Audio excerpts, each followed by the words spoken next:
Hello, hi, it is me, it is I, hi, hello, hi, welcome back to my channel. My name is Wendy Ivy Martinez, also known as the Geek Goddess here on YouTube, and today we're going to do my July wrap-up. So these are all the books that I read during the month of July, so let's go ahead and get started.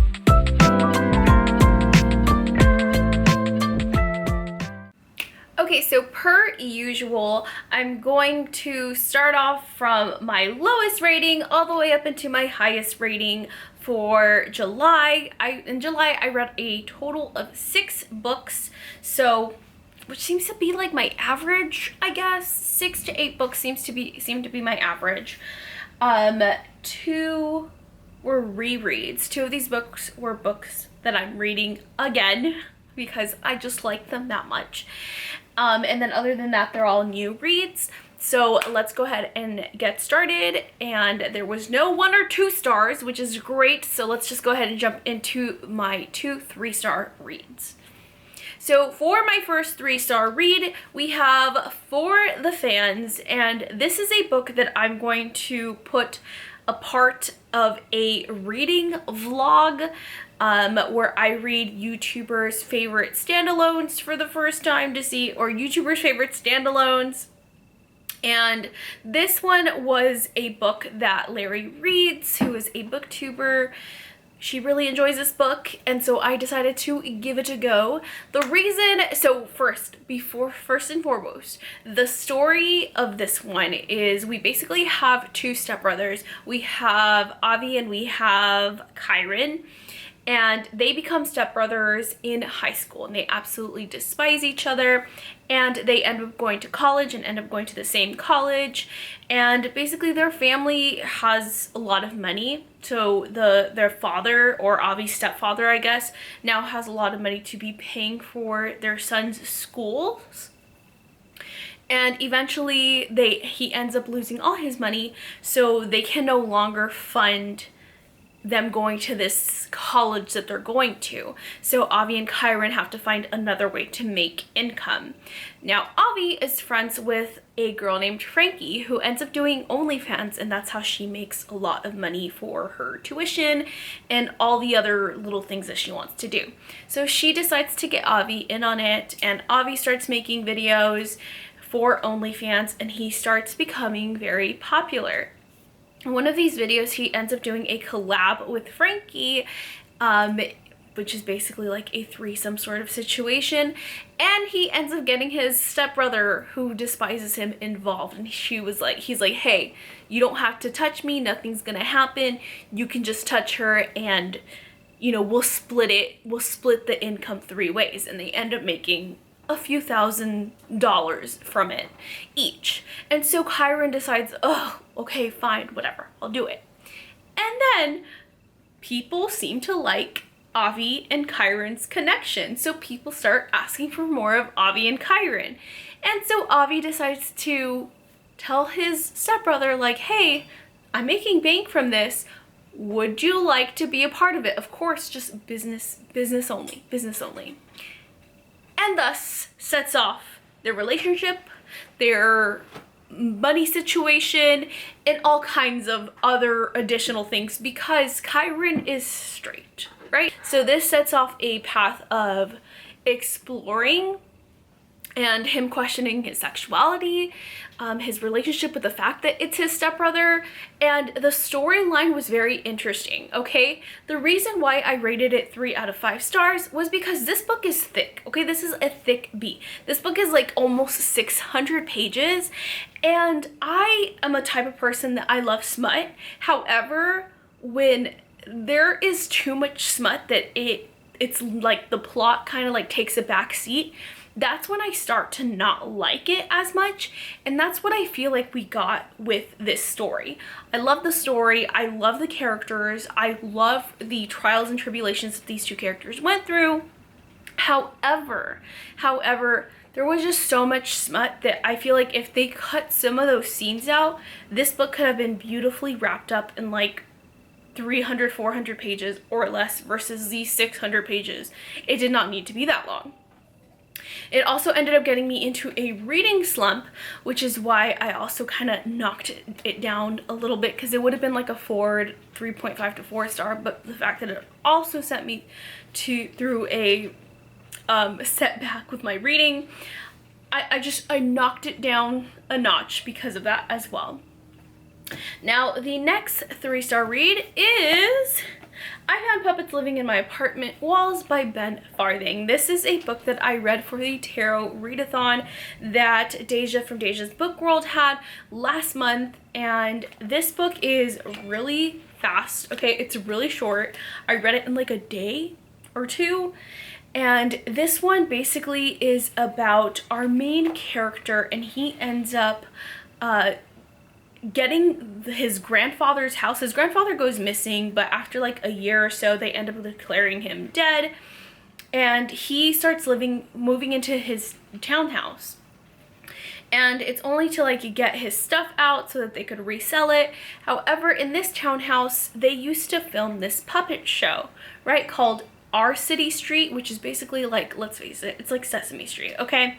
And his grandfather used to control this puppet named, I forgot this puppet's name. I forgot what the puppet's name is. But so he basically controlled this puppet. So the first night that he stays there, him and his cousin are staying there. His cousin is named Brittany, I think it is. And the first night he sees this puppet kind of hover around the room and like go through the wall. And so the next day he wakes up and he tells his cousin, he's like, hey, I think Grandpa's still here because that puppet is still around. Like, I just saw the puppet, so Grandpa must still be here. They decide to explore, and they find an opening through the walls, and apparently there's puppets living there. And in this puppet, where the puppets live in the apartment walls, it becomes this like maze of some sorts, and secrets are uncovered, and there's a lot of darkness, and it just will literally have you getting scared of Sesame Street and questioning everything that happened on that show. So this book was good. Okay, the reason why it wasn't, like, going into it, I literally picked this book because the prompt was read a book that you don't think is going to be a 5-star, but you want to read it anyway. This was my book choice for that because I did not think this was going to be a 5-star. However, it was not what I was expecting. I was expecting it to be kind of like dark horror humor. Like, I thought it was going to be horror, of course, right? But I also thought it was going to be humorous because it is puppets. However, we didn't really get too much humor. It was mainly just darkness, dark things, a lot of dark stuff. That's what we got with this. Even the ending, without saying anything, is not, it took a dark turn. Let's just say that. It took a dark turn, and I wasn't expecting it to take that dark of a turn, but it did. And I mean, it was good. Like, if you're in the mood for a dark horror that is nothing but darkness and doesn't have really any humor in it, don't expect this to have humor in it because it doesn't. I wasn't in the mood for that, so I guess that's why I rated it 3.5 out of 5 stars, because I didn't get what I was expecting, which I guess is kind of my fault. So I put that, so that's why I put a 4 out of 5 stars on Goodreads, because the author did deserve credit. Like, it is a good story. However, I was just expecting something a little bit different. So that's that one. Now let's go ahead and move on to our 4 stars. Okay, so for the 4-star book, there's only one. We got Sea of Ruin by Pam Godwin. This is another one that's going to be a part of that reading vlog where I read YouTubers or booktubers' favorite standalones. This is one of Riley Marie's favorite standalones. In this one, we are basically following our main character, who is a pirate captain, okay? She's a pirate captain, and she ends up going to sea, right? Her name's Bennett, and she goes to sea, and she's just pirating away. And she ends up falling for this other pirate named Priest, but he ends up doing her dirty, so she decides to leave him on an island for dead. Eventually, he comes back and he wants her back. He's like, no, I still love you. You don't understand what happened. But yeah, when she asks who this other secret woman is, he doesn't want to tell her. So she ends up like, okay, you know what? You're not going to tell me. I'm going to keep you locked up underneath. Go away from me. Blah, blah, blah. And so that happens, and then they end up getting attacked by the Royal Navy. And among the Royal Navy is another captain that ends up taking her captive, and then we have a love triangle. And this book was really good. I was expecting it to have fantasy elements, however, it did not. It did not. And so the reason why I rated this a 4 out of 5 star and not a 5 out of 5 star is because this is another one that she's thick, right? She's pretty thick. And another one where, like, again, I love smut. I enjoy the smut, but when there is a little too much of it, that's when I start chipping away at the stars, I guess. And so that's why it's a 4 out of 5 star instead of a 5 out of 5 star. Like, had there been a little bit less smut, the book could have been a little bit thinner, there could have been a little bit less smut, and then the storyline would have just flowed smoother for me, and then it would have been a definite 5 out of 5 star. However, I am not disappointed at all in this. The main character was a little bit annoying at times, but I liked the storyline. I liked the plot. Just, there could have been a little bit less smut and a little bit more plot, is all I'm saying. So that is Sea of Ruin by Pam Godwin. Okay, so now let's get on to my 5 stars. So the first 5 star is Homebody by Rupi Kaur. This is a book that I read last year. I actually have this on my Kindle, but now I have a physical copy because I was gifted this during like one of my book club meetings where we were like exchanging books. And I tabbed it this time, so I tabbed it with like different poems that are about romance, poems that are about self-love, things like that. So each different color tab is like a different topic, and I am so happy that I read this because I love Rupi Kaur's poetry. I love poetry that cuts deep. I like poetry that is very complex and emotional and isn't just light and fluffy, because being a human isn't all light and fluffy sometimes, but still sees like, it's still like you see the beauty and the pain and the reason why we go through it, if that makes any sense. I feel like her poetry is like all about that, and I really enjoyed this the second time around just as much as I enjoyed it the first time. So that's Homebody.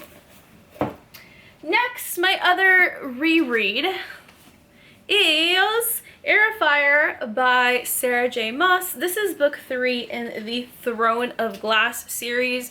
So if you guys do not know, in this series we are basically following our main character, Celaena Sardathian, who is an assassin, and she basically gets sent to the salt mines of Endovier, but she ends up being rescued by a prince because he's like, hey, my dad, aka the king, the one who put her there, needs a champion, and we're gonna have like these like trials and stuff, and I want you to be my champion because I think you're gonna beat everybody else. And so she decides to do that. She decides to do that because in return she gets her freedom after she decides to be the king's assassin for a couple of years. And this is continuing the story. This is the 3rd book. How many books is this? I've read all of them up until the last one, and this is literally my 2nd favorite book series of all time. First one being Fourth Wing, obviously. 2nd one being this. I love it so much. I love it so much that I literally named my D&D character after Celaena. So this is that's all I have to say. 2nd time around, still literal perfection. I really want to finish the series, that way I can finally get to the Crescent City series, because I've done my time with A Court of Thorns and Roses. Okay, I finished that in a month. now I just need to finish Throne of Glass again. Because, again, I've read all of them, but the last one. That way I can get started with the Crescent City series. Okay, now, last but certainly not least is my top book for the month of July, and that is It Ends With Us by Colleen Hoover. Now, I read another book by Miss Colleen Hoover earlier this year called Ugly Love, right? And if you guys remember, I think that was this year, I hated that book so much. Like, I could not stand that book for shiznit. So I was a little bit skeptical going into this one, but oh my goodness, am I glad that I read it. This is a book that I went into completely blindly. Like, I didn't read the synopsis.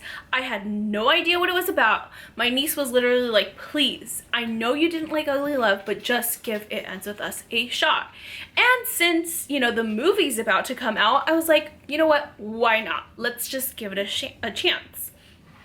I read it with my mother-in-law and my mother-in-law's mother. We all read it, had a little book club meeting about it. We all loved it. When I tell you I cried. This book made me feel things. I loved it so much. So good. I'm so happy. I'm so excited to see the movie. I am so excited to see Blake Lively play Lily, the main character, because it's Blake Lively and I love Blake Lively. I'm just so excited for this. Okay, I'm so excited to see the movie. My mother-in-law's coming into town. We're gonna go watch it together, and I'm just absolutely excited for it. This one, do it. If there's any Colleen Hoover book that you want, like, this is one to, like, get started with. This one and Verity, I feel like are the top two. So good. So good. You will not be disappointed. Oh my gosh. I thought I was going to be disappointed. Maybe it's because I had low expectations. I don't know. But I loved this. I loved this so much. And I don't even want to tell you what it's about because I felt like because I went into this blindly and I didn't know what I was expecting, it threw me through a loop.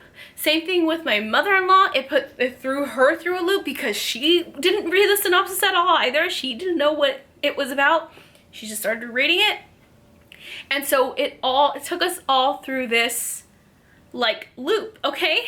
Don't expect a romance because it's not a fluffy romance.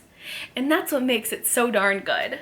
So anyways, you guys, that is It Ends With Us. So that is all the books that I read during the month of July.